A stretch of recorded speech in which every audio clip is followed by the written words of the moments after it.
আসসালামু আলাইকুম রহমতুল্লাহ। আজ আমরা জানবো তাসদিদ সম্পর্কে। আমরা জানি তাসদিদ যুক্ত হরফ দুইবার পড়া যায়। প্রথমবার তার ডান দিকের হরকতের সঙ্গে এবং দ্বিতীয়বার তার নিজ হরকতের সঙ্গে। তো আমরা এখানে দেখতে পাচ্ছি বায়ের উপরে একটি চিহ্ন আছে, তিন মাথাওয়ালা একটি চিহ্ন। এই চিহ্নটাকে বলা হয় তাসদিদ। বায়ের উপরে তিন মাথাওয়ালা একটা চিহ্ন আছে, এই চিহ্নটাকে বলা হয় তাসদিদ। আমরা পরবর্তী হরফেও দেখতে পাচ্ছি, এখানেও আছে, এর পরবর্তী শব্দেও দেখতে পাচ্ছি, এখানেও আছে।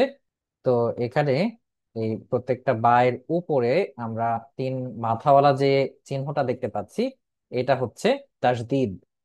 তো আমরা জানি তাজদিদ বলা হরফ দুইবার পড়া যায়। প্রথমবার তার ডান দিকের হরকতের সঙ্গে এবং দ্বিতীয়বার তার নিজ হরকতের সঙ্গে। আমরা যদি আরো বিস্তারিতভাবে আলোচনা করি, আমরা এখানে দেখতে পাচ্ছি বায়ের উপরে, বা হরফটার উপরে তাজদিদ আছে। তাহলে বায়ের ডান দিকে আছে র। তার মানে প্রথমবার তাজদিদ যুক্ত হরফের ডান দিকের হরকতের সঙ্গে, অর্থাৎ অর্থাৎ আমরা বলতে পারি র, বা জবর রব। পরবর্তীতে তার নিজ হরকতের সঙ্গে, অর্থাৎ বা জবর বা।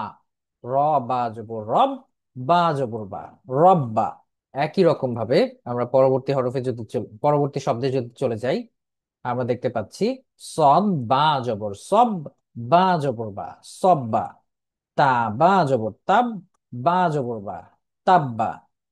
তো এভাবে আমরা তাসদিদ যুক্ত হরফ পড়তে পারি। আশা করি তোমরা বুঝতে পেরেছো। ধন্যবাদ সকলকে। আসসালামু আলাইকুম ওয়া রাহমাতুল্লাহ।